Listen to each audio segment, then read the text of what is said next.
नमस्कार साथियों। राजस्थान के जो सरकारी कर्मचारी हैं, उन सभी सरकारी कर्मचारियों के लिए जो सेवा नियम लागू होते हैं आरएसआर राजस्थान सर्विस रूल, उन सर्विस रूल में जो है संशोधन किए गए हैं। राजस्थान सेवा नियम की जो वॉल्यूम 2 है और उस वॉल्यूम 2 की साथियों जो अपेंडिक्स 9 है, अपेंडिक्स 9 में किए गए संशोधनों से कर्मचारियों पर क्या प्रभाव पड़ने वाला है, यह साथियों आज इस वीडियो के माध्यम से हम देखने वाले हैं।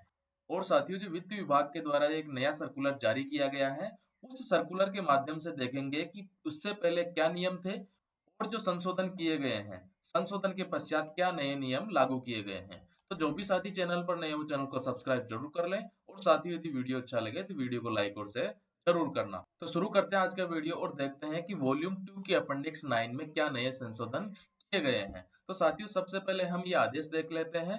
गवर्नमेंट ऑफ राजस्थान के फाइनेंस डिपार्टमेंट का जो है रूल डिवीजन का ये आदेश है। ये किस डेट में आदेश जारी किया गया था? 24 जून 2026 की डेट में ये आदेश जारी किया गया था।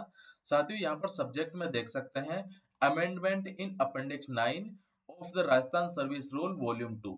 यानी कि इनका कहना है हिंदी में कि वॉल्यूम 2 जो है आरएसआर की, उसकी अपेंडिक्स 9 में कुछ नए नियम जो है लागू किए गए हैं, यानी कि उसमें कुछ संशोधन किए गए हैं। The governor is pleased to order the following amendments shall be read in the Rajasthan Service Rule Volume 2nd. In Appendix 9 of the said rule, the existing entry column number जो है 4 और 5 यानी कि सीरियल नंबर 7A के जो column number और 4 और 5 जो है उसमें कुछ संशोधन किए गए हैं। अब साथियों सबसे पहले देखेंगे कि जो अपेंडिक्स 9 का जो सीरियल नंबर 7A है उसका कॉलम नंबर 4 और 5 क्या कहना चाहता है। उसके बाद में देखेंगे कि अपेंडिक्स 9 का जो सीरियल नंबर 7A है उसके कॉलम नंबर 4 और 5 में क्या नए संशोधन किए गए हैं। साथियों जब आप आरएसआर की जो वॉल्यूम नंबर 2 को सर्च करोगे तो उसमें 328 के समथिंग पेज है।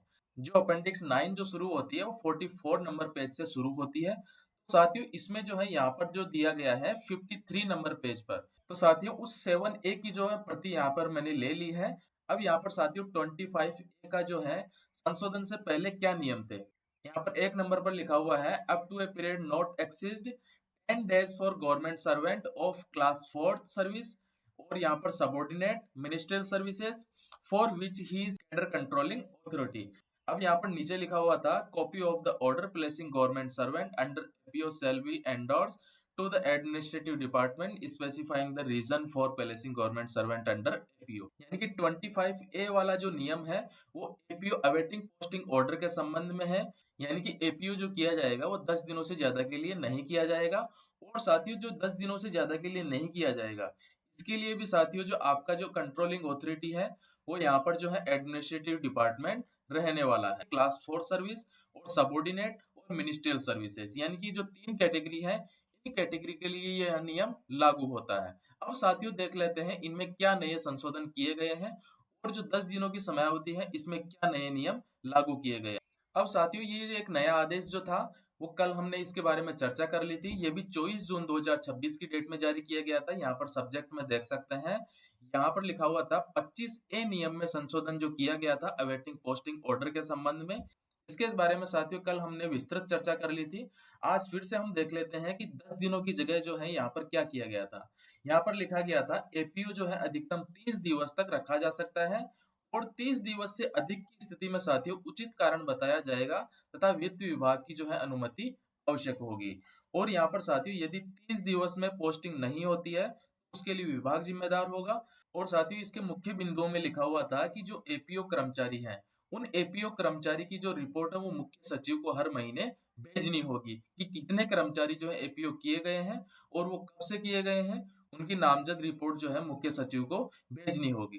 तो साथियों अब यहाँ पर फाइनली तरीके से कहा जा सकता है आरएसआर की जो वॉल्यूम 2 है, वॉल्यूम 2 के 7A की जो कॉलम नंबर 4 और 5 में जो संशोधन किए गए हैं वहां पर 10 दिनों की जगह जो क्या किया गया है, कर्मचारी को जो एपीओ किया जाता था उस अवधि को जो है 30 दिवस से अधिक नहीं रखा जा सकता। यानी कि मैक्सिमम जो है 30 दिवस तक रखा जा सकता है कर्मचारी को एपीओ।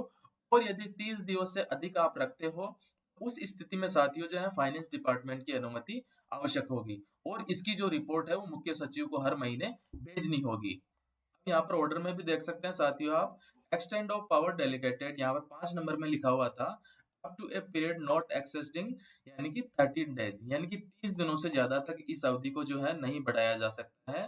साथियों, यदि वीडियो अच्छा लगे तो वीडियो को लाइक और शेयर ज़रूर करना। Thanks for watching this video.